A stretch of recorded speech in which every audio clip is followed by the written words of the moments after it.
Los hermanos sean unidos porque esa es la ley primera. Tengan unión verdadera en cualquier tiempo que sea, porque si entre ellos pelean, los devoran los de afuera. 90 buques mercantes, 20 de guerra, 20 de guerra.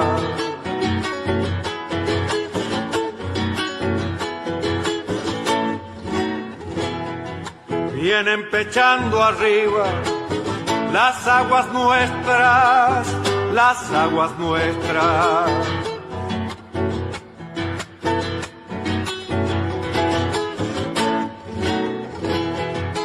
Veinte de guerra vienen con sus banderas, con sus banderas.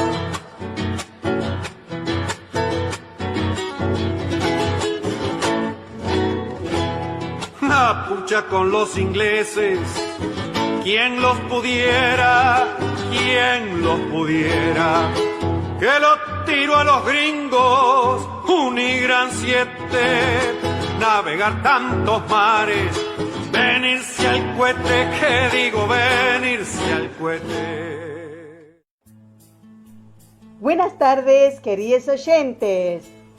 Con los acordes y el canto del triunfo, La Vuelta de Obligado, de Miguel Blasco y Alberto Merlo, interpretado por este último, hoy, 10 de julio, damos comienzo al programa 249 de Obligados a Volver. Programa que se transmite todos los miércoles y sábados a las 18 horas por nuestra página en Facebook, Obligados a Volver, programa radial. Obligados a Volver, un análisis de la realidad argentina y mundial desde nuestra mirada, que es nacional, popular, democrática, feminista, latinoamericanista y ambientalista. Obligados a volver, porque como dijo el general San Martín, cuando la patria está en peligro, todo está permitido, excepto no defenderla. Recordando además nuestras consignas fundacionales: lealtad a Perón, Cristina Conducción. Dirección: Norberto Raful y Consejo de Columnistas y Asesores. Locución: quien les habla, Marina Martínez. En la operación técnica, Nicolás Rearte. A continuación, Norberto nos comentará, como suele hacerlo, el temario de nuestro programa de hoy. Buenas tardes, Norberto. Buenas tardes, Marina. Buenas tardes a todos, todas y todes, les oyentes de Obligados a Volver. Programa número 249, que corresponde al sábado 10 de julio, en una semana fuertemente signada por el aniversario de la Declaración de la Independencia del 9 de julio. Tanto la del 9 de julio de 1816, correspondía a la independencia política, como la de 1947, que fue la Declaración de la Independencia económica. Y así entonces, como es habitual, hacemos nuestro programa en dos bloques, fuertemente influidos por esta impronta entonces, que arrancan en el primer bloque Pablo Vázquez con sus columnas de historia, y hoy propone de la Revolución de Mayo a la Independencia. Le sigue la columna de política internacional de Hernán Pereira y una nueva columna de Marina Martínez, que ahora se va a denominar Perspectiva Psi, y que hoy propone el título de Violencia de Género. Hay un espacio para la recordación de la independencia en clave de humor con RS positivo, y con eso se cierra el primer bloque. Y el segundo ya arranca con la columna de Detrás de un tango de Lola Bolonia y el tango 9 de julio. A continuación, el panorama del cine. Vamos al cine con Rubén Cusati y la clase obrera Valparaíso. Panorama teatral de Ana Acrogliano, que hoy nos trae el título Radosca. Y finalmente tenemos, cerrando ya el bloque y el programa, el himno nacional argentino en completo. Dicho esto, entonces, adelante Pablo Vázquez con la columna de historia. Hola, soy Pablo Vázquez, secretario del Instituto Nacional Juan Manuel de Rosas, y la referencia histórica tiene que ver, en el marco de estas fechas, con el 9 de julio de 1816 y nuestra independencia. Son varios los temas para abarcar, pero en este poco tiempo, por lo menos plantearse dos o tres cuestiones. La primera, ¿por qué, a diferencia de otros países latinoamericanos, tenemos tan distante el gobierno patrio, primero, de nuestra independencia? Porque si vamos a Colombia, Venezuela, México, todos iniciaron el proceso emancipatorio entre 1809 a 1811, pero la independencia la hicieron al toque, o sea, a diferencia de un mes, un año, recordemos cuando Belgrano va con la expedición al Paraguay en el 11, bueno, más allá de la derrota militar, él arregla el reconocimiento del tema de Buenos Aires, porque Asunción no quería saber nada con los porteños, y terminan reconociéndole la independencia, o sea, que se hace en ese momento. Lo mismo aquellas regiones que estaban bajo la égida de Simón Bolívar o México. ¿Por qué nosotros demoramos tanto? Bueno, tiene que ver por tres motivos. El primero con la distancia existente entre las poblaciones del Alto Perú y Buenos Aires, donde las noticias y la aceptación o no del gobierno de Buenos Aires en la primera junta iba a demorar un poco. Segundo, el enfrentamiento de los dos polos o tres polos realistas que existían. Montevideo, con el último virrey, Helio, Chile, con sus posiciones en, en lo que era la Capitanía General, y sobre todo el Virreinato del Perú. Ante esos tres ataques, donde si bien todos sabíamos, estaba arrestado Fernando VII, los realistas locales, cuando hablo de locales suramericanos, no reconocían a José Bonaparte, entonces hacían como que estaban siguiendo las órdenes todavía de Fernando VII, de las juntas de su momento, y no querían dar el brazo a torcer con los patriotas criollos. Y en tercer lugar, la indefinición, sea por comodidad, sea por enfrentamientos posteriores entre el resto de las provincias y Buenos Aires, de cuál sería nuestra forma de gobierno. Y si nos íbamos a independizar, si íbamos a volver de la mano de Fernando VII, si íbamos a volver como un reino, si íbamos a hacer una república.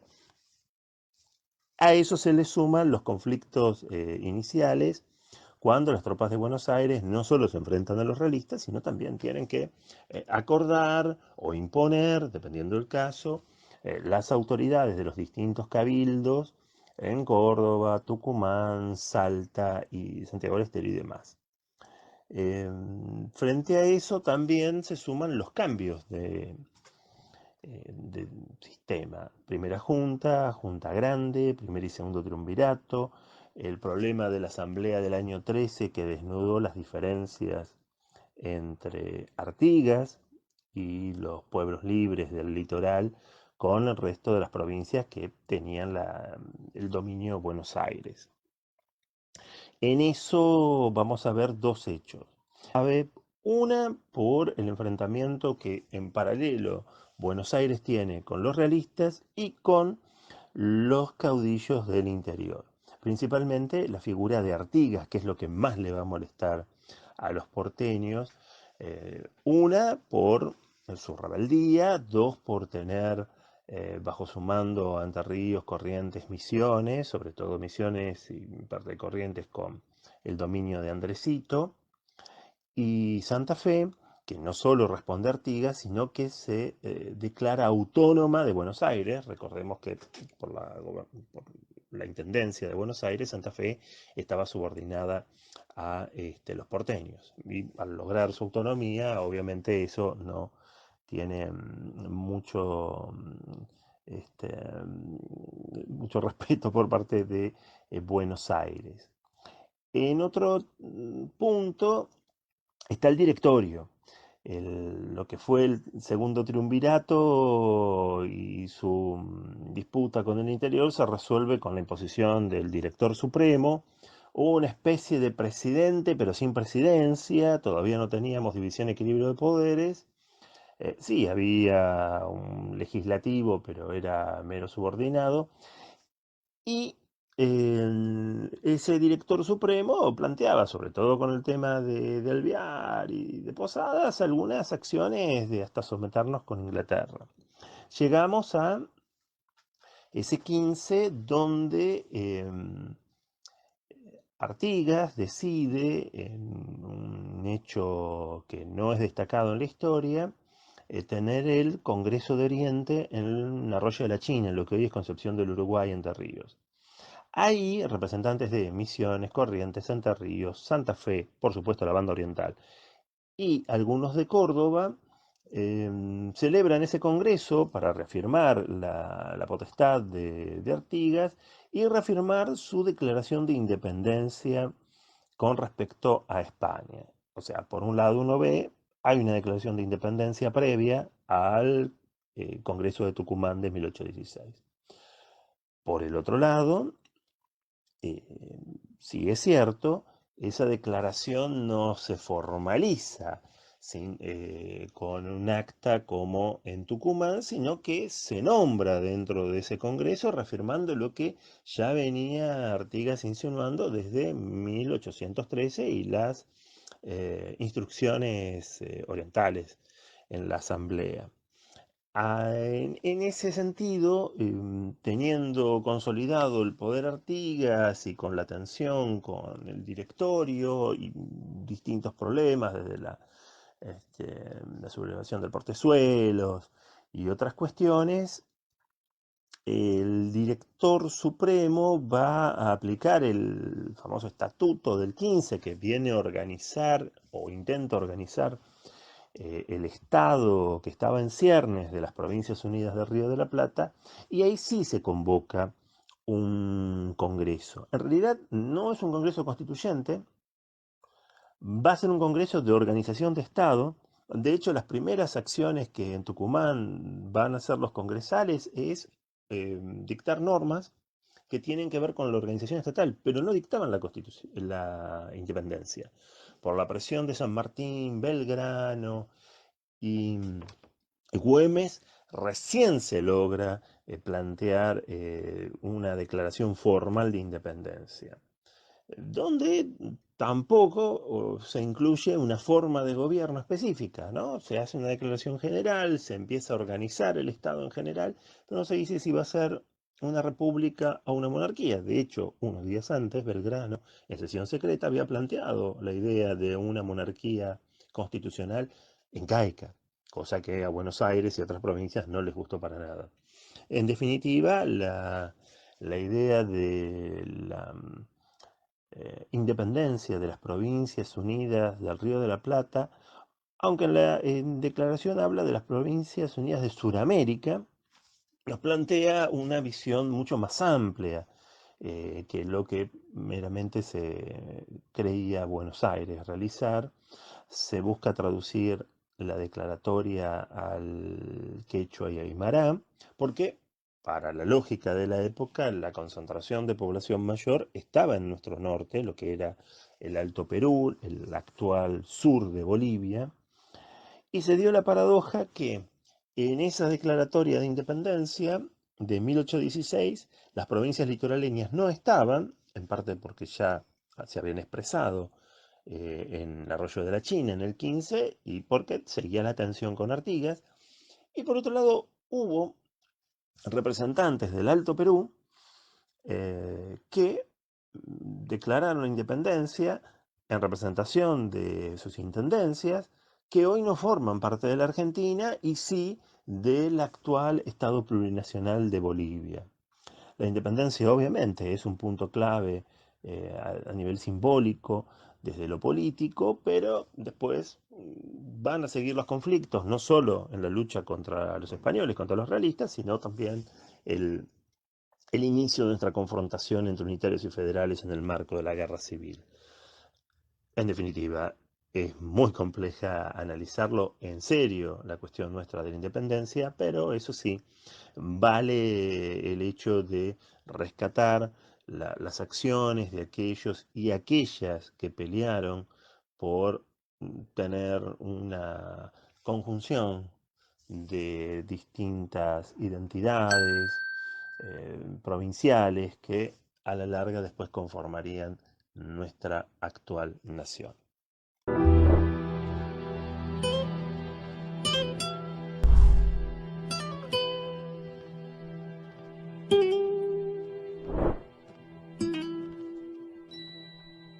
Buenas tardes, compañeros. Este es el informe de política internacional. Yo soy Hernán Pereira, un antiguo colaborador de Obligados a Volver, y estoy realizando este informe en la madrugada del 9 de julio, el día de nuestra fecha patria. Se realizó en Buenos Aires la reunión del Mercosur, donde el presidente Alberto Fernández entregó la presidencia pro tempore del mercado común al presidente de Brasil, a Jair Bolsonaro. Y hubo duros y fuertes encontronazos con la representación de Uruguay, ya que el gobierno uruguayo anunció su decisión unilateral de encarar tratados comerciales por fuera del Mercosur con Europa y con países europeos y con Estados Unidos. Algo que se venía discutiendo ya desde hace un tiempo largo y que provocó en la última reunión donde Alberto Fernández recibió la presidencia del pro tempore del Mercosur, durísimas respuestas a Uruguay por la queja de que la estaban pasando mal en el Mercosur y de que salían perjudicados. Todo esto lleva a una verdadera crisis dentro de la integración regional, por la vía de un gobierno de derecha como es el gobierno uruguayo. Se está destruyendo un esfuerzo de integración en los países del Cono Sur que ha llevado muchísimos años. Y volvemos otra vez a la dispersión, a la desunión, a no poder encarar un proyecto conjunto porque la derecha siempre se opone, el imperialismo siempre se opone, nos quiere divididos, cuanto más divididos mejor. Por otra parte, en Venecia se está realizando la reunión de ministros de Economía y presidentes de bancos centrales del G20 con el Fondo Monetario Internacional. Allí se están discutiendo una serie de temas, entre ellos el reparto de la ampliación de capital del Fondo Monetario. A Argentina le van a corresponder algo así como 4.300 millones de dólares.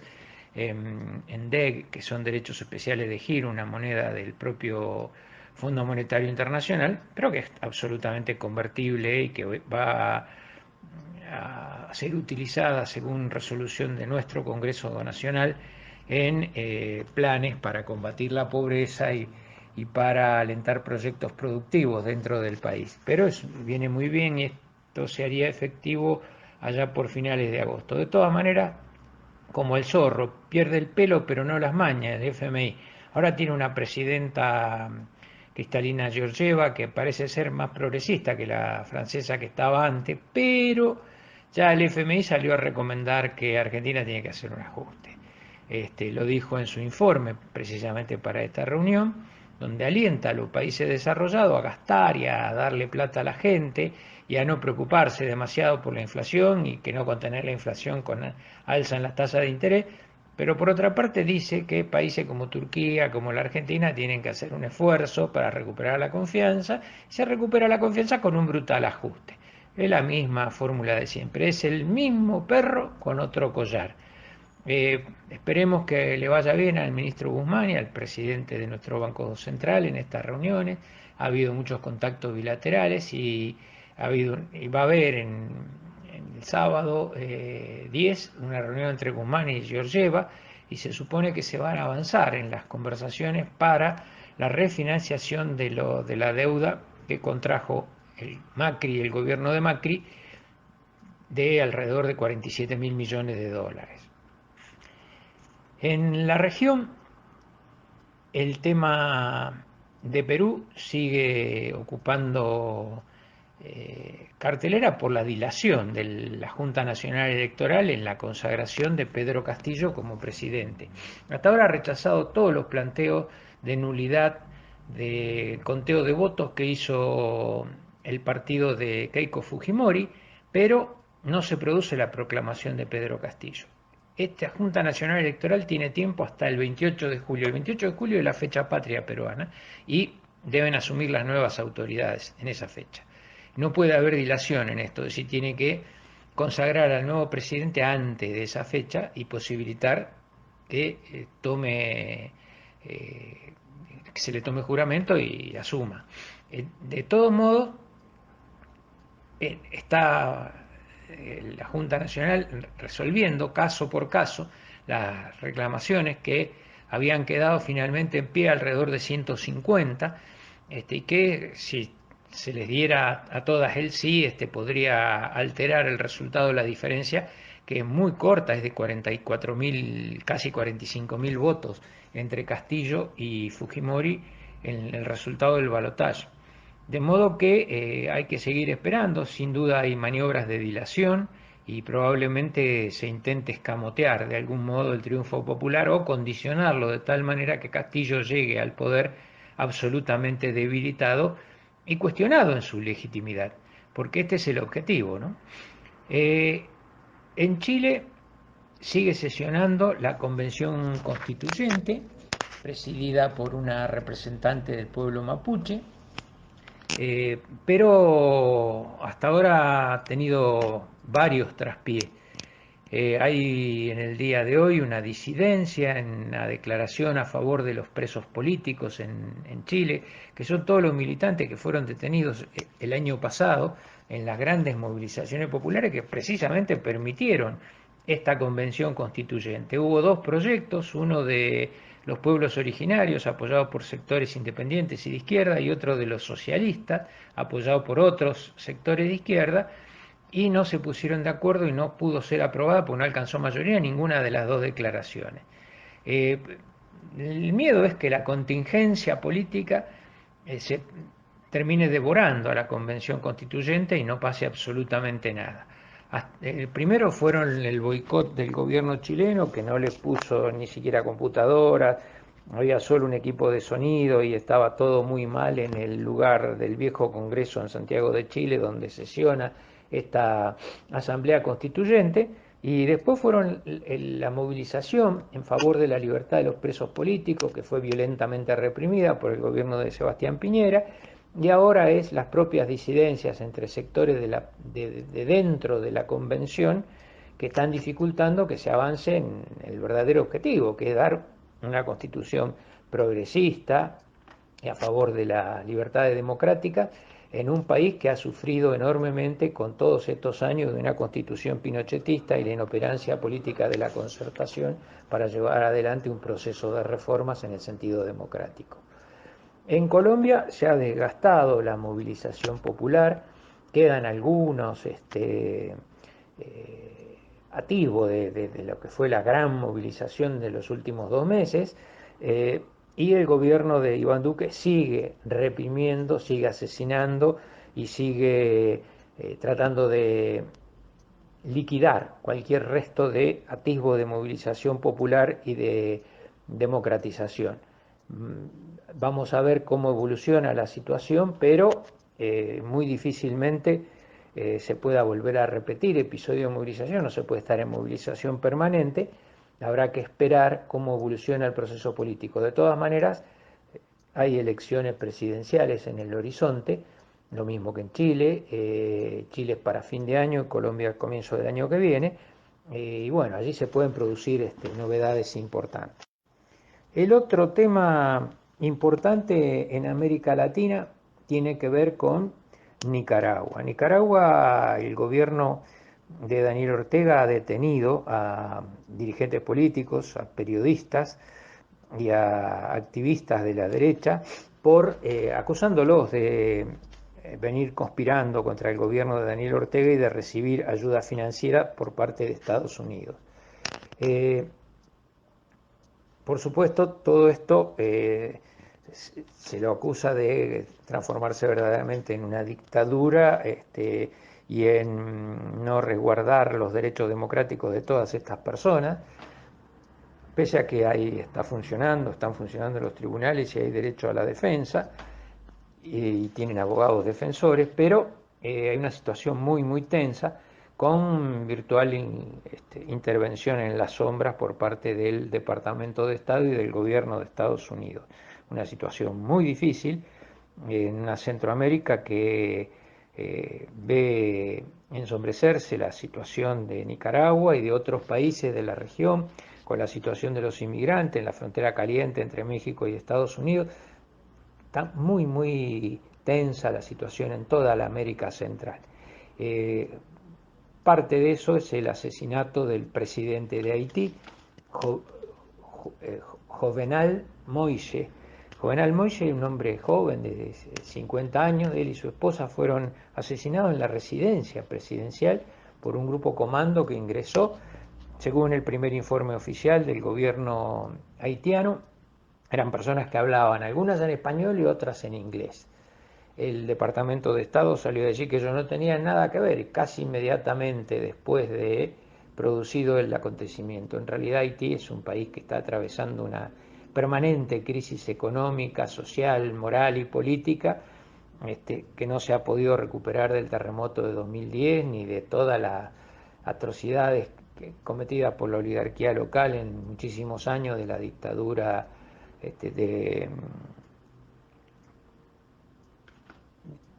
de la dictadura haitiana, que duró más de 50 años, a la mitad y finales del siglo pasado y comienzos de y no hay recuperación de todo eso.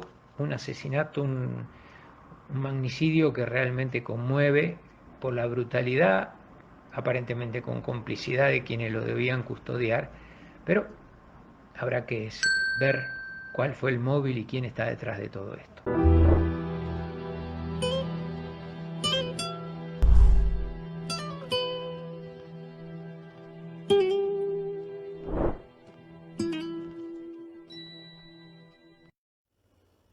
Hola a todos, queridos oyentes de Obligados a Volver. Soy Marina Martínez y esta es la columna de Perspectiva Psi. Hoy vamos a hablar de violencia de género. Es un tema extenso y complejo. Por eso les voy a dedicar varios sábados, en los que les hablaré de los diferentes ámbitos y las diferentes formas en las que se expresa este tipo de violencia. La alarmante cifra de femicidios es el principal motivo para que nos ocupemos del tema.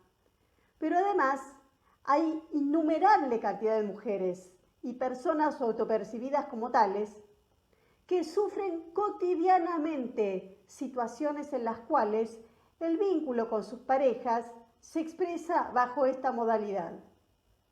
Cierto es que la violencia de género no solo existe en vínculos de parejas, también está presente en todos los ámbitos en los que desarrollamos nuestras actividades: laboral, estudiantil, de la administración pública, en la calle, en la política, en los hospitales.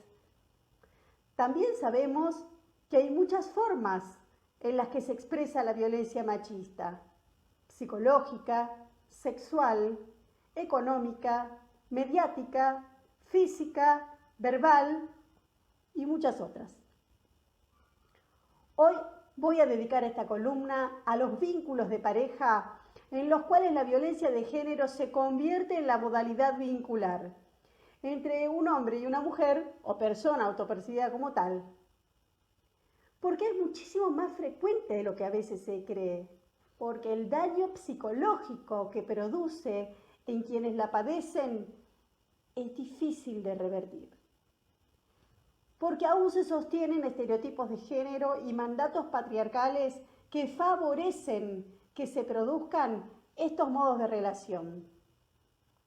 Porque es urgente que se desnaturalicen y deconstruyan afirmaciones erróneas acerca de los modos de identidades de géneros que son interiorizados en el proceso de socialización de las personas y favorecen la aceptación de modos vinculares en los que los hombres asumen como cierta esa supuesta superioridad sobre las mujeres y ellas quedan sometidas a una asimetría de poder.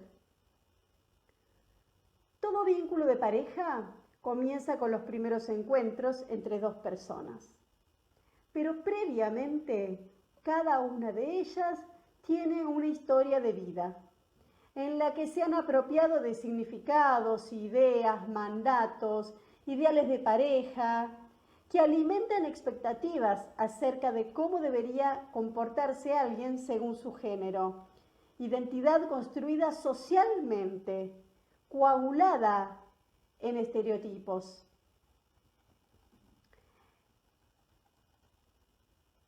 Y así, estas expectativas y el mandato social de estar en pareja para no estar sola, falsa antinomia, invisibilizan las expresiones de violencia machista que el hombre pueda manifestar en esos primeros encuentros. Y así puede empezar un modo de relación en la que algunos hombres, los que se vinculan con la certeza de ser superiores a las mujeres y presuponen que pueden someterlas a su voluntad, van implementando estrategias para lograr su objetivo. El aislamiento de la mujer de su núcleo familiar, de sus amigues, compañeros de trabajo y todo vínculo afectivo es una constante en estos vínculos. Y es la clave del dominio y del debilitamiento de las defensas psicológicas de las mujeres. Es también lo que les permite ejercer varias formas de violencia que considero que pueden incluirse en maltrato psicológico. La violencia sexual, incluso en formas que consisten en evitar que la mujer pueda decidir un embarazo o no, el control sobre todo lo que hace y dice, espiarle las redes sociales, exigirle o convencerla con diferentes pretextos para que le dé la clave de sus direcciones de correo, impedirle trabajar o no permitirle que administre su dinero, descalificarla por su imagen, por lo que hace o no hace. Todas estas formas están en juego en la manipulación que ejercen este tipo de hombres y que padece la mujer con este maltrato. Ella llega a culpabilizarse por lo que le sucede y creyendo que es su culpa, piensa también que puede manejar los accesos de ira y la violencia que él descarga sobre ella. No puede darse cuenta que se encuentra atrapada en una telaraña que ha comenzado a ser tejida desde los primeros encuentros, con los hilos de la madeja de un sistema patriarcal, que desde hace siglos ha utilizado el cuerpo de las mujeres para la reproducción de la fuerza de trabajo y nos ha querido confinar al espacio privado del hogar y al rol de la maternidad y de las tareas domésticas. ¿Cómo podría salir por sus propios medios una mujer de esta situación? Sin medios económicos, con los lazos sociales y afectivos cortados por el aislamiento al que es sometida, con sus defensas psíquicas devastadas, con síntomas somáticos que no ha podido atender, con su autoestima desgarrada por la constante descalificación que recibe.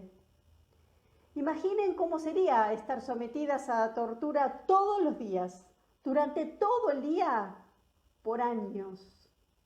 Sí, el maltrato psicológico que sufren las mujeres en vínculos de violencia de género es equiparable a la tortura. Depresión, estrés postraumático, autoculpabilización son algunas de las consecuencias de convivir con alguien cuya modalidad de vínculo es mediante la violencia de género. No se trata de que el hombre sea un enfermo, por ejercer estos tipos de violencias. No. Eso es una excusa para desresponsabilizarlo por maltratar. Tampoco se trata del alcohol o las drogas, ni de la supuesta naturaleza masculina que lo impulsaría a ser violento y a no poder controlarse.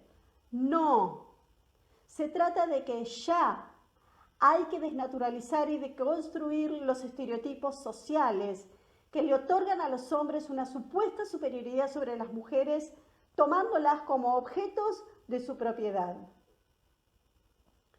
Sin embargo, no hay un perfil de mujer que fuera más propensa a establecer vínculos como el que analizamos. No es por su nivel socioeconómico, ni por su apariencia física, ni por su nivel intelectual. Cualquier mujer puede verse involucrada en una relación en la que su pareja ejerza violencia de género. Sí, hay circunstancias que impiden que las mujeres estén atentas a las señales que podrían alertarlas para evitar continuar una relación. Y las más frecuentes son las que se relacionan con los mandatos sociales que ha establecido el patriarcado, con los estereotipos de género. Sí, lo repetimos una y mil veces. Estos estereotipos que determinan cómo debería comportarse cada uno según su género, adjudicándoles a los varones el rol de protectores, proveedores, de ser dominantes. Ya es el momento de comprender que la violencia machista maltrata, mata, destruye. Ya es el momento de entender que ninguna mujer está al lado de quien la maltrata porque le gusta. Nadie merece ni disfruta del terror, de la tortura, del maltrato. Las mujeres que sufren en este tipo de vínculos no pueden salir solas de esta situación. Necesitan ayuda, un lugar alternativo donde vivir, donde el agresor no las pueda encontrar, sostén económico, terapia psicológica para poder recuperarse de los efectos traumáticos que produce ser sometido al maltrato constante. Es necesaria una reforma judicial feminista que deje de descuidar las denuncias que hacen las mujeres. Es necesario e imprescindible y urgente que las denuncias las reciban profesionales especializados en violencia de género. Pero es cierto también que las mujeres que sufren maltrato psicológico por violencia de género y por ahí no ha llegado la violencia física, a veces no hacen denuncias. En general las denuncias llegan cuando hay violencia física. Pero esto no es solamente, no es todos los casos. Hay muchísimas situaciones en las que violencia física no está, pero el maltrato psicológico sí, y puede durar años. Es necesario entender que ninguna mujer vuelve a convivir con su agresor por su propia voluntad.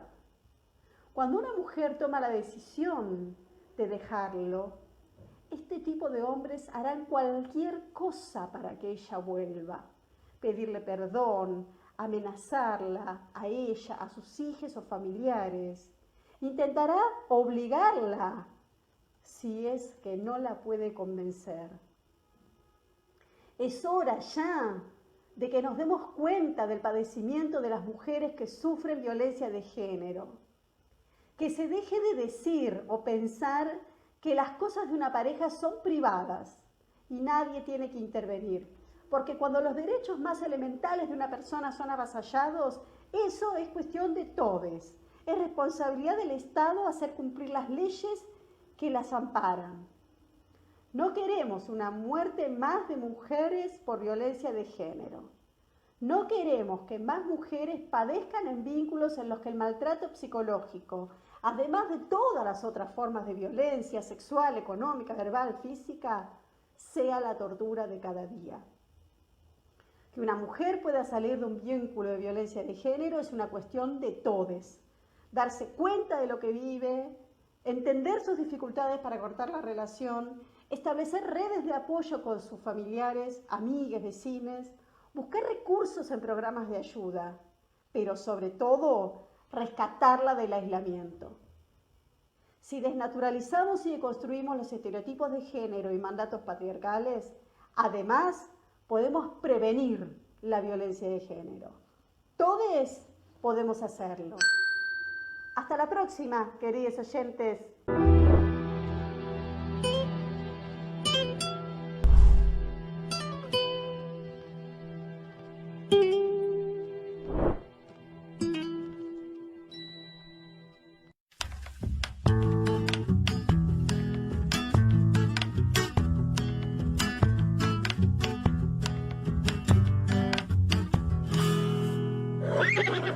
Acá me preparé un matienzo. Y sí, 205 años de la independencia argentina. ¡Viva la patria! Es verdad. Creo que tienes razón. Habría que rever el concepto de independencia en algunos aspectos, Relincho. Se me está poniendo intelectual usted.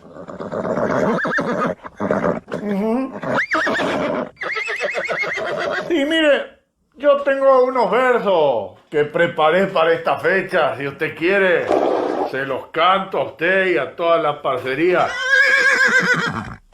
Pero qué caballo me han llevado. Yo se lo voy a cantar lo mismo, aunque a usted no le guste.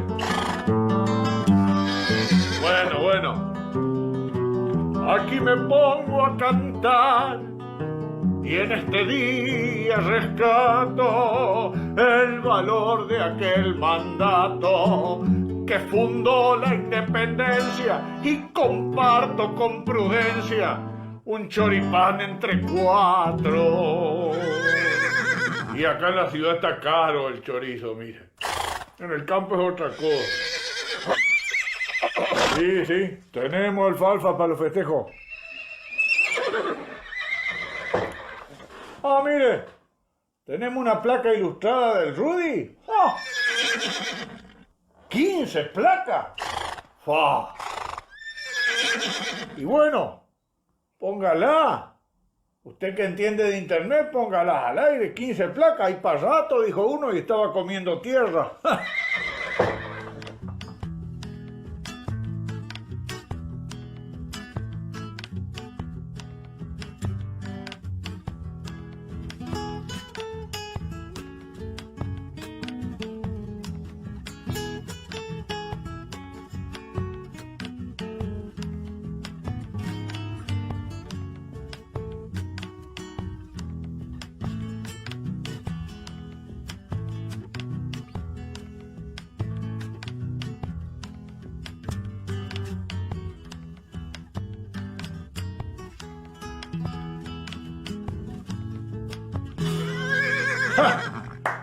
Muy capo el Rudy, muy capo. Sí, ni bien terminemos, Relincho, con esta intervención patriótica, preparamos la comida y le metemos al diente. Sí, cómo no. Bueno, voy a seguir con mis versos cantados, aunque a usted no le guste. Ahora quiere que cante, pero qué caballo está. Usted sí que es más loco que... Bueno, no le voy a decir. Con mi caballo Relincho, el festejo es imparable. Le puse alfalfa en el balde y me hice una ensalada, alfalfa condimentada. El asado está incomparable. Acá en la ciudad, en el campo es otra cosa. Sí, como usted diga, Relincho, vamos con la segunda etapa de las placas independentistas del Rudy, con su visión picarona de esta independencia. Ese Rudy, mire. Está rico el mate, ¿qué le puso? ¿Alfalfa? ¡Ah!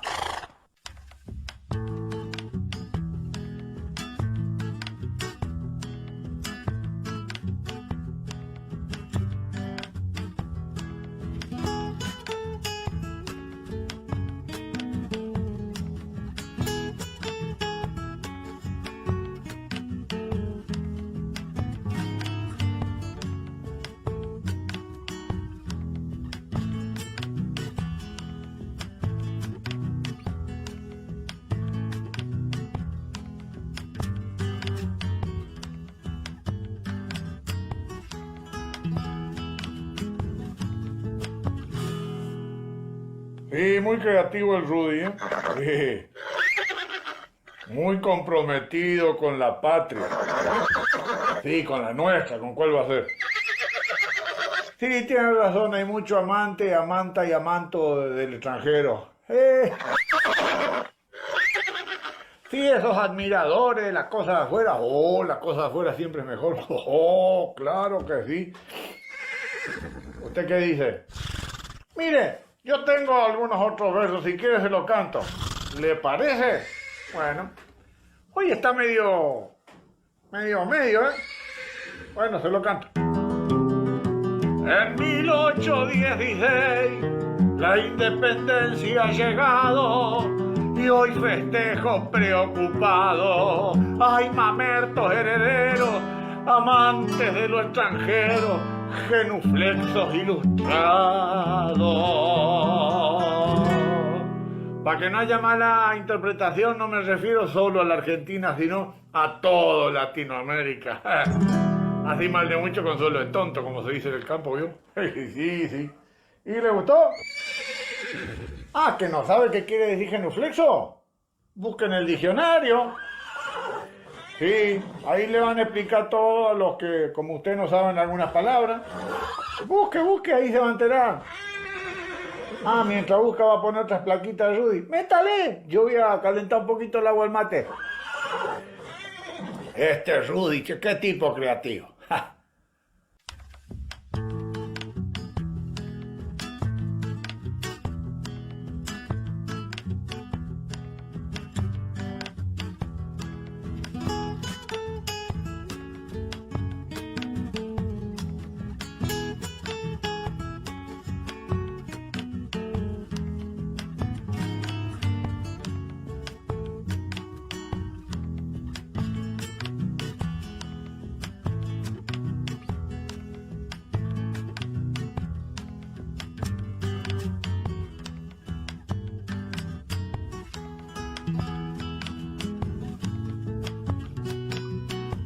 Che, Relincho, usted debería ir ahí al terapeuta, a ver si se pone un poco más independiente.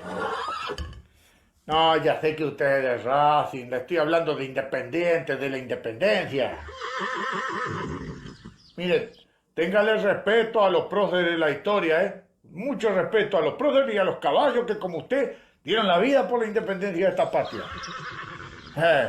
¿O usted se cree que fuera un paisano solo? Había gente que iba a caballo, patriotas caballo, no como usted, siempre criticando todo. Tengo un verso para ilustrar esta parte. Si quiere se lo canto. ¿Cómo que prefiere que se lo mande por escrito? Se lo voy a cantar así, en directo, sonoramente hablando. Mucha gente dio su vida, emocionado lo pienso, y con un coraje inmenso lograron la libertad. Pero hay cipayos acá que hasta hoy se bajan los lienzos.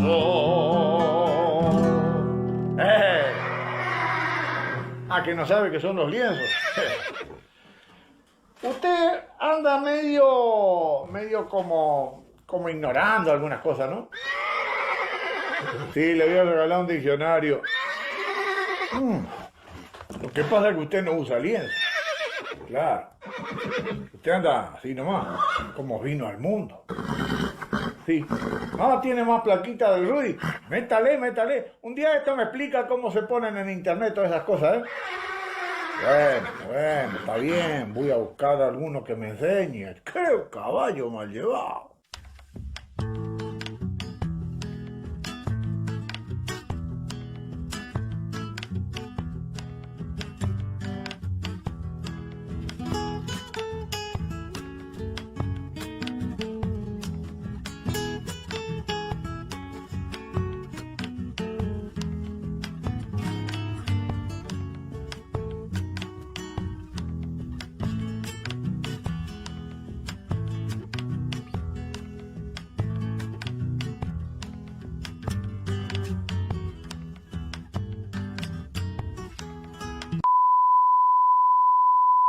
Independencia a las Tarlipe.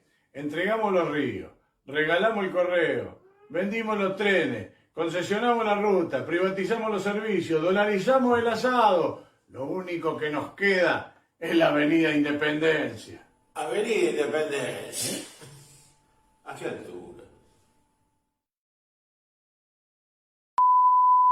Es importante ser independiente, ser soberano. No sea irrespetuoso con las rimas. Por favor, se lo pido. Bueno, y me voy a despedir con un verso final cantado. Me voy a despedir con un verso...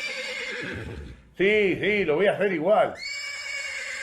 Me voy a despedir con un verso final cantado. Y a todos les digo feliz día de la independencia. Salud. Qué rico está el mate alfalfa. Para todos los patriotas, las patriotas y les patriotes, ¡viva la patria! La independencia se cuida si hay vocación de cuidar y no hay mucho que explicar. Si algún gobierno no entiende a un país que no se vende, nadie lo puede comprar.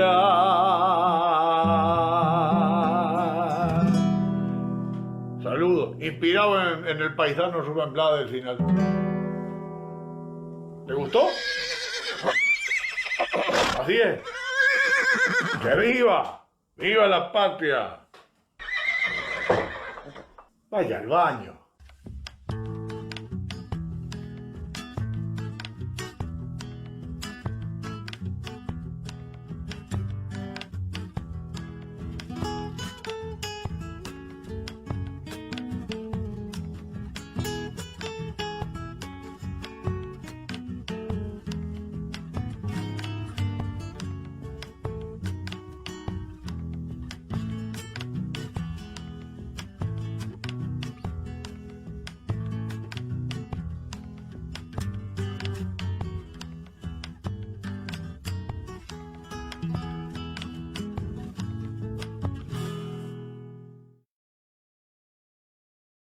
Obligados a Volver se solidariza con Milagro Sala, injustamente detenida desde enero de 2016, y con todos los demás detenidos y perseguidos por el régimen macrista y sus cómplices del sistema judicial, por la pronta liberación de los presos políticos. Antes de continuar con Obligados a Volver, les invitamos a conocer todos nuestros medios de comunicación. Nuestras páginas en Facebook, Obligados a Volver, programa radial, y La Lealtad Política y Cultura, con informaciones e imágenes diarias de los temas tratados en el programa de radio. El grupo de Obligados a Volver, dispuesto para el intercambio de información y debate entre nuestros oyentes. También el rotativo de Obligados a Volver, un servicio cotidiano de noticias, arte, música y buen humor al que se accede adhiriendo a un grupo de WhatsApp. Les recordamos suscribirse a nuestro canal de YouTube Obligados a Volver, donde pueden consultar los programas ya emitidos y material audiovisual en varias listas de reproducción. Y seguimos sumando espacios para compartir con ustedes. Ahora también estamos de lunes a jueves a partir de las 21 horas comentando las noticias más importantes en un nuevo espacio llamado Comentarios Obligados. Los esperamos, como siempre, en nuestra página en Facebook, Obligados a Volver, programa radial.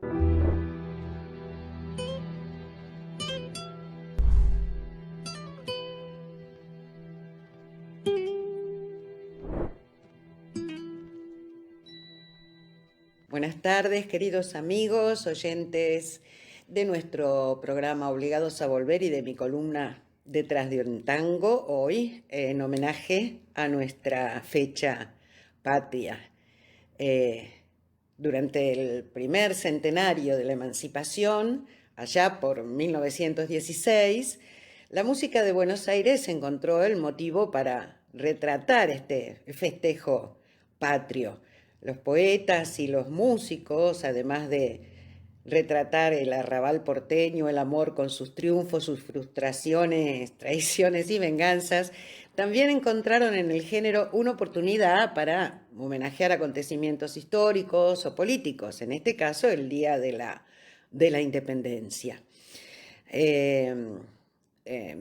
Justamente en 1916, durante el centenario de la emancipación, el músico tucumano José Luis Padula estrenó su 9 de julio, un tango milonga que luego fue grabado por Gardel, D'Arienzo, Magaldi, etc. Más allá de algunas discrepancias acerca de su verdadero origen, ya que Padula aseguraba haberlo compuesto en 1908 cuando tenía 15 años, la versión definitiva fue estrenada en el centenario de la Declaración de la Independencia en Tucumán, en 1916.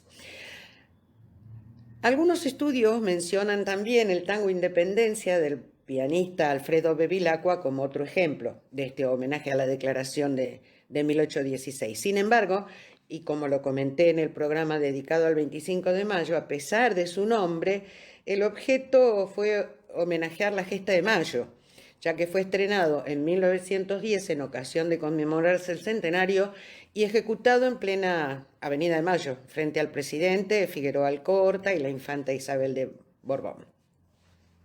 Volviendo al tema de Padula, la primera grabación fue la de la orquesta de Roberto Firpo en 1916, y en ella incluyó los gritos de alegría por la independencia lograda, y a esta le siguieron registros de los guitarristas de Gardel, José Ricardo, Guillermo Barbieri, José María Aguilar, en 1928 en París. Luego Francisco Canaro, Luis Petruccelli, Osvaldo Pugliese, etc. El tango tiene letra de 3 autores, de las cuales solo una hace mención de la fecha patria. La primera, de Ricardo Llanes, quien posteriormente fuera académico de número de la Academia Porteña del Lunfardo, se supone que es del año 1919. Eugenio Cárdenas fue quien escribió la segunda letra conocida, que fue grabada íntegra por Alberto Marino en 1964 con la orquesta de Osvaldo Tarantino. Y la más conocida pertenece a Lito Bayardo, cantor, compositor y letrista rosarino, quien la escribió años después y no se refiere al centenario de la Independencia. Vamos a escuchar la versión instrumental realizada por la orquesta Osvaldo Pugliese en 1954, claro ejemplo de su mejor época.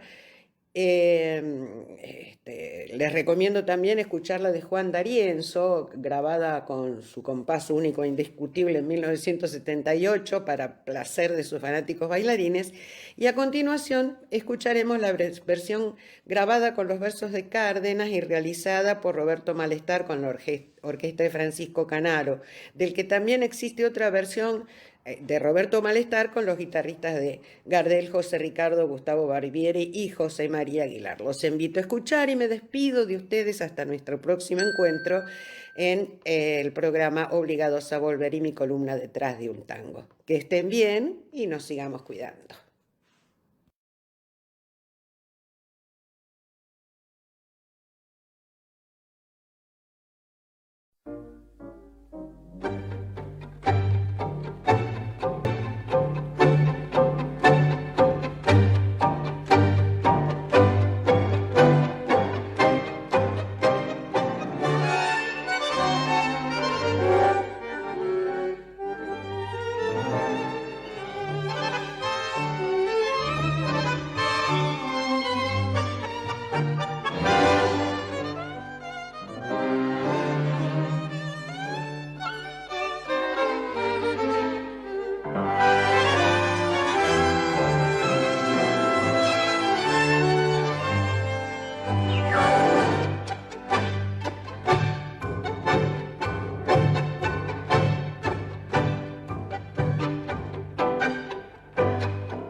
clarines tocan diana y el vibrar de las campanas repercute en los confines, mil recuerdos a los pechos los inflama de alegría por la gloria de este día que nunca se ha de olvidar. Deja con su música el palpero sobre los patios aleros una belleza que encanta, y al conjuro de sus notas las campiñas se levantan saludando reverentes al sol de la libertad. Brota majestuoso el himno de todo labio argentino, y las almas tribulantes de emoción a la patria solo saben bendecir, mientras los ecos repiten la canción que dos genios han legado al porvenir. Que la hermosa canción por siempre vivirá al calor del corazón. Los campos patrios están ya de fiesta y por la floresta el sol se derrama con sus destellos de mágicas lumbres. El llano y la cumbre son aura de llamas, mientras que un crioso patriarcal las razones de las campañas libertadoras, cuando los hijos de este suelo americano por causa justa demostraron su valor.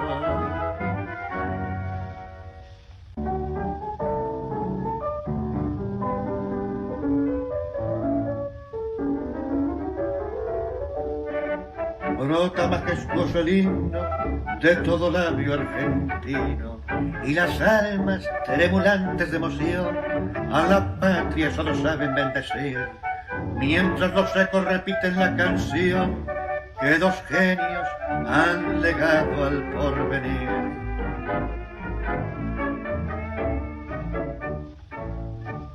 Cuando los clarines tocan diana y el vibrar de las campanas repercute en los confines, mil recuerdos a los pechos los inflama de alegría por la gloria de este día que nunca se ha de olvidar. Deja con su música el palmero sobre los patios aleros una belleza que encanta, y al conjuro de sus notas las campiñas se levantan saludando reverentes al sol de la libertad.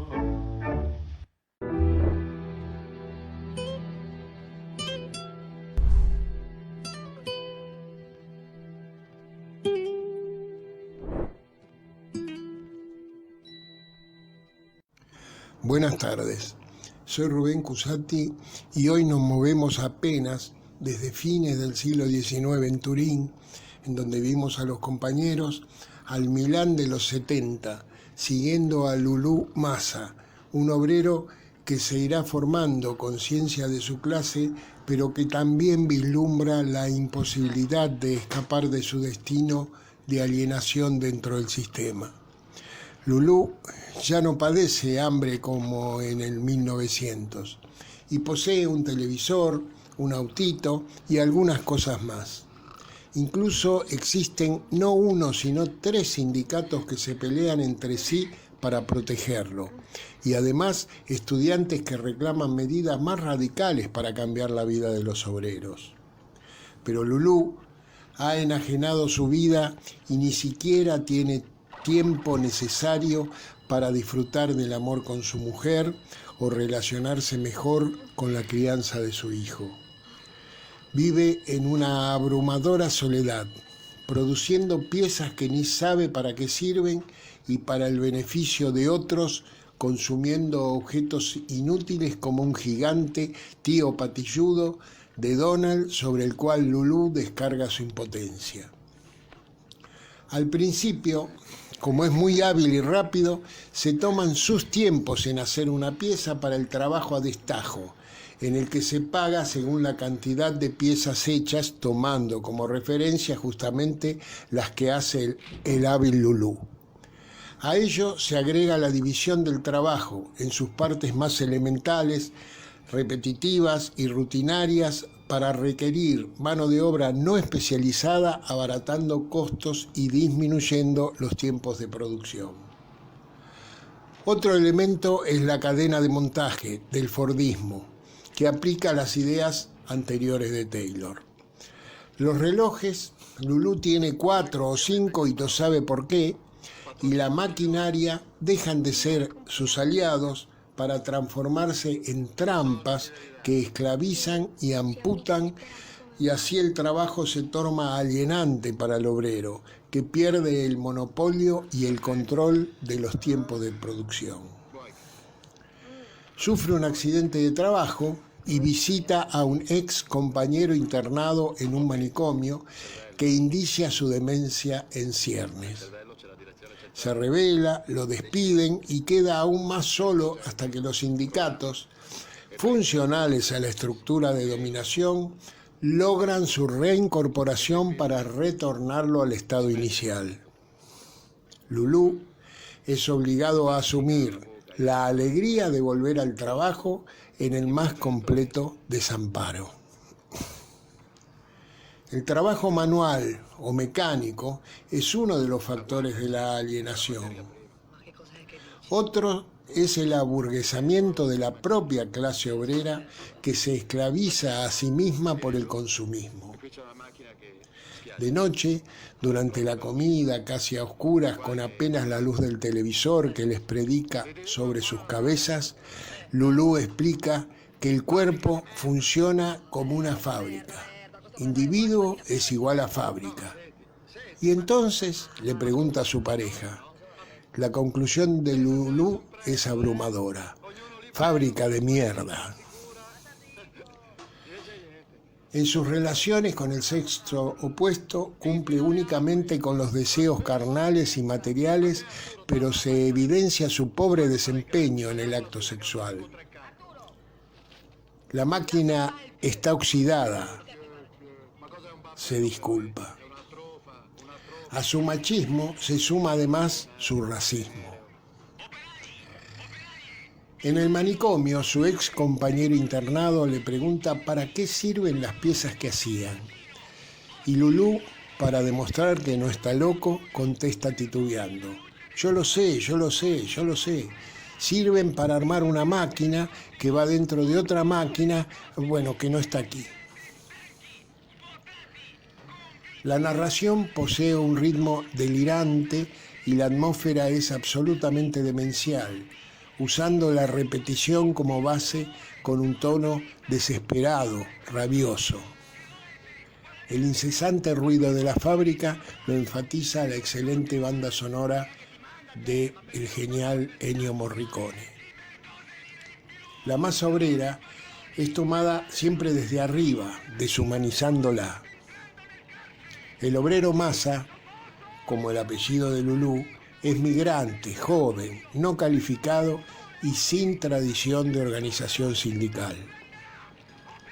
El afuera de la fábrica no existe, salvo en los grandes espesores de nieve a la entrada, en los que se padece la tensión provocada por los megáfonos de los sindicatos y estudiantes que vociferan en contra de las condiciones de trabajo, y a la salida por la humillación cuando se los registra, mientras los megáfonos trinan que los ladrones son los patrones que esconden sus enormes ganancias en sus cuentas bancarias. La crítica feroz, sin embargo, no se dirige contra los capitalistas que quedan fuera de campo, sino a los que sucumben, al obrero, a la mujer que niega su condición de explotada porque trabaja y quiere ser libre y desea un tapado de pieles, al obrero y a sus contradicciones de clase, a Lulú contra sus compañeros, a los sindicatos contra los estudiantes y luego contra ellos mismos en la lucha por recoger alguna migaja de un éxito falso. Y a diferencia de sus compañeros, como él mismo declara, para lidiar con el aburrimiento de esa tarea absurda, repetitiva, elemental, él, Lulú, es un tipo que se concentra. Piensa entonces en un culo, una pieza, un culo, una pieza, un culo, una pieza, un culo. Siempre estás pensando lo mismo, le objeta la empleada del culo en cuestión. ¿Y en qué querés que piense?, responde Lulú. ¿En el paraíso? Claro, nada puede estar más lejos de la fábrica que el paraíso. Para Lulú existen solo 3 posibilidades: la revolución, la resignación o la locura. Es una película imprescindible para conocer cómo funcionaba el capitalismo real hace medio siglo. ¿Cuál es el papel del trabajador en el modo de producción capitalista en la gran industria? Solo es una mera mercancía que se convierte en una extensión de la máquina, como mostrara Chaplin en tiempos modernos. Así acaba transformado desde el punto de vista humano en un ser alienado y casi embrutecido. El trabajo mismo es realmente un castigo. Y todo eso además se narra con una gran cuota de humor ácido típico de aquel cine italiano. Hoy, con el desarrollo de los robots y de las nuevas tecnologías, hace necesaria una actualización de esta película para confirmar si las nuevas masas trabajadoras continúan yendo al paraíso. El final es sobrecogedor. Lulú cuenta un sueño a viva voz para imponerse a los ruidos de las máquinas y de la banda sonora y a la de sus propios compañeros cuyos gritos se propagan a lo largo de la cadena de producción, preguntando si también ellos están en el sueño, en el muro derribado, detrás del cual está la niebla, la confusión, la locura. Luego de comentar La clase obrera va al paraíso, del genial Elio Petri, de 1971, seguiremos la próxima intentando continuar con películas de esta calidad y compromiso.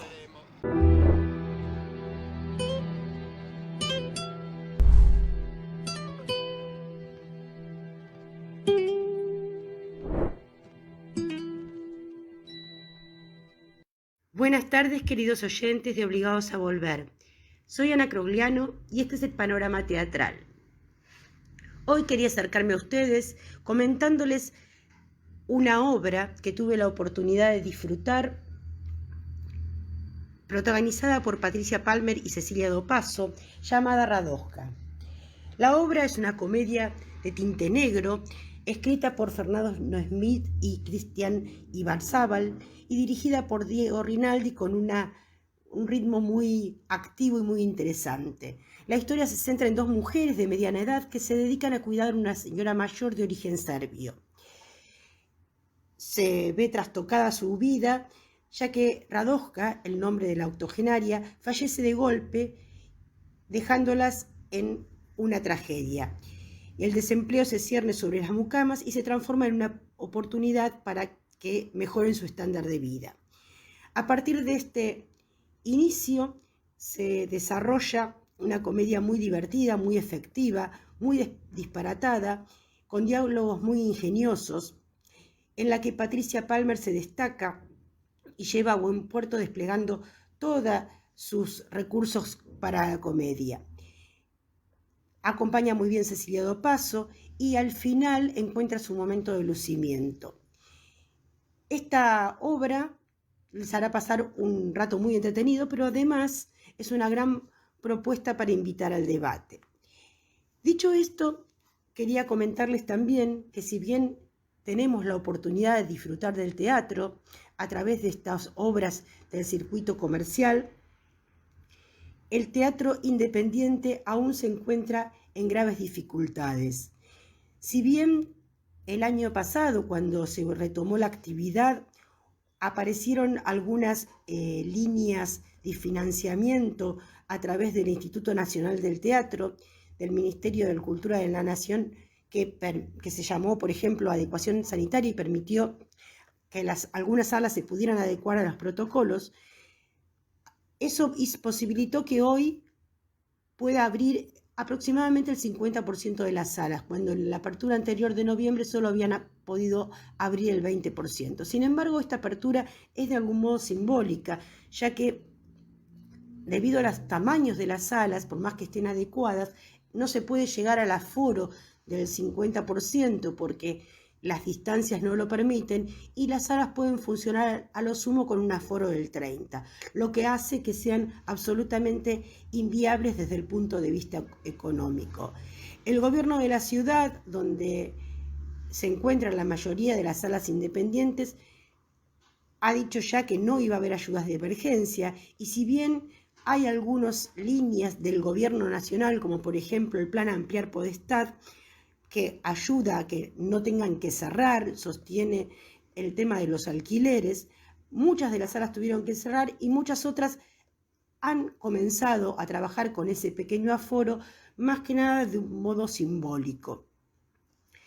A nivel ciudad no ha salido ninguna ayuda extraordinaria en relación a la pandemia y no contiene al sector que se encuentra realmente en una gran dificultad.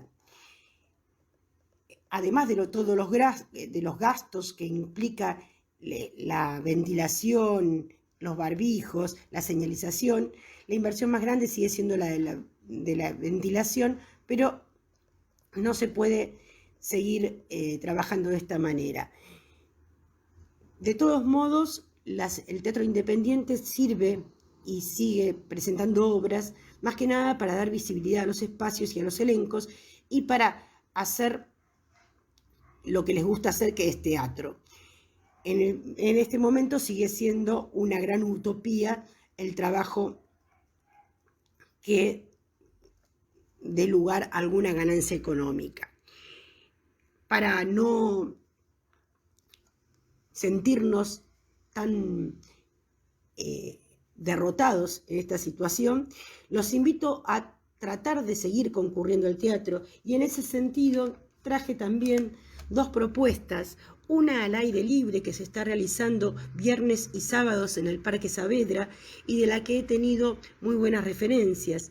Se llama Vivir en una casa prendida a fuego, se puede encontrar en el Instagram del mismo nombre y se desarrolla en el Parque Saavedra los viernes a las 5 de la tarde y los sábados 11:30 y 13 horas, 2 funciones.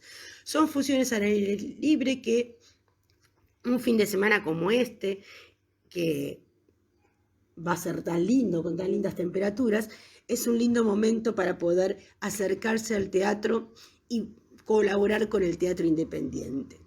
También los sábados a las 20:30, ya ahora en la sala propia de un teatro independiente, como es la sala del Teatro NUM, NUM Teatro Bar, se presenta la obra Génesis, la obra, que también recomiendo que puedan ver, puedan disfrutar, por ejemplo, este sábado antes del partido de nuestra selección argentina. Dicho esto, me despido de ustedes hasta nuestro próximo encuentro, esperando que empecemos a asistir nuevamente al teatro para reactivar esta hermosa actividad. Hasta pronto.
Oíd mortales el grito sagrado, libertad, libertad. libertad, libertad.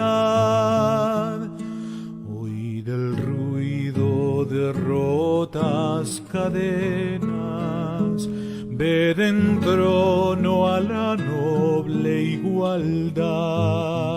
Se levanta en la faz de la tierra una nueva gloriosa nación, coronada a sus 100 de laureles, y a sus plantas rendido un león, y a sus plantas rendido un león. Sean eternos los laureles que supimos conseguir, que supimos conseguir, coronados de gloria vivamos. Oh, juremos con gloria morir, oh, juremos con gloria morir. Los nuevos campeones, los rostros, Marte mismo parece animar. La grandeza se anida en sus pechos, a su marcha todo hacen temblar. Se conmueven del Inca las tumbas, y en sus huecos revive el ardor. Lo que ven renovando sus hijos, de la patria el antiguo esplendor, de la patria el antiguo esplendor. Sean eternos los laureles que supimos conseguir. Pero muros y cielos se sienten retumbar con horrible fragor, retumbar con horrible fragor. Todo el país se conturba por gritos de venganza, de guerra y furor. En los fieros tiranos la envidia escupió su pestífera hiel. Su estandarte sangriento levantan, provocando a la lid más cruel, provocando a la lid más cruel.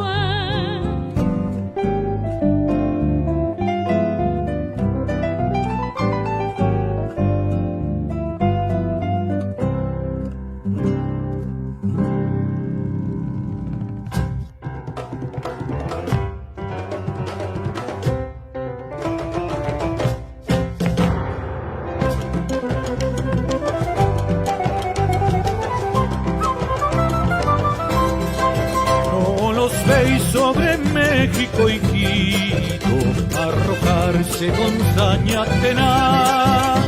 Igual lloran bañados en sangre Potosí, Cochabamba y La Paz.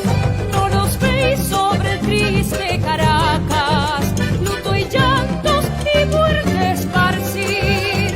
No los veis devorando cualquiera todo pueblo que logran rendir, todo pueblo que logran rendir. Sean eternos los laureles que supimos conseguir.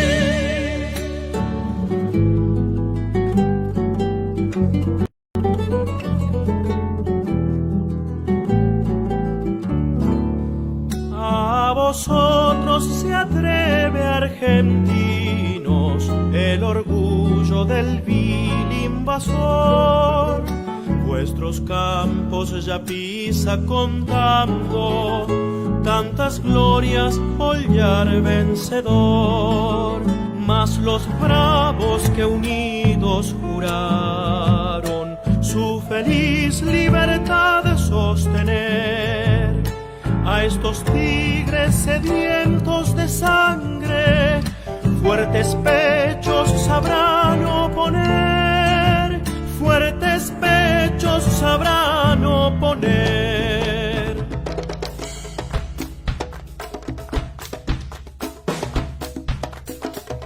Sean eternos los laureles que supimos conseguir. El valiente argentino a las armas corre ardiendo con brío y valor. El clarín de la guerra cual trueno en los campos del sur resonó. Buenos Aires se opone a la frente de los pueblos de la ínclita unión, y con brazos robustos desgarran al ibérico altivo león, al ibérico altivo león. Sean eternos los laureles que supimos conseguir. San José, San Lorenzo, Suipacha, ambas piedras, Salta y Tucumán, la colonia y las mismas murallas del tirano en la banda oriental, son letreros eternos que dicen: aquí el brazo argentino triunfó, aquí el fiero opresor de la patria su cerviz orgullosa dobló. Sean eternos los laureles que supimos conseguir, sean eternos los laureles que supimos conseguir. La victoria al guerrero argentino con sus alas brillantes cubrió, y azorado a su vista el tirano con infamia la fuga se dio. Sus banderas, sus armas se rinden por trofeos a la libertad. Y sobre alas de gloria alza el pueblo, trono digno a su gran majestad, trono digno a su gran majestad. Oh, juremos con gloria morir, oh, juremos con gloria morir. Desde un polo hasta el otro resuena de la fama el sonoro clarín. Y de América el nombre enseñando les repite mortales oíd. Ya su trono dignísimo abrieron las provincias unidas del sur, y los líderes del mundo responden al gran pueblo argentino salud, al gran pueblo argentino salud, y los líderes del mundo responden al gran pueblo argentino salud, y los líderes del mundo responden al gran pueblo argentino salud.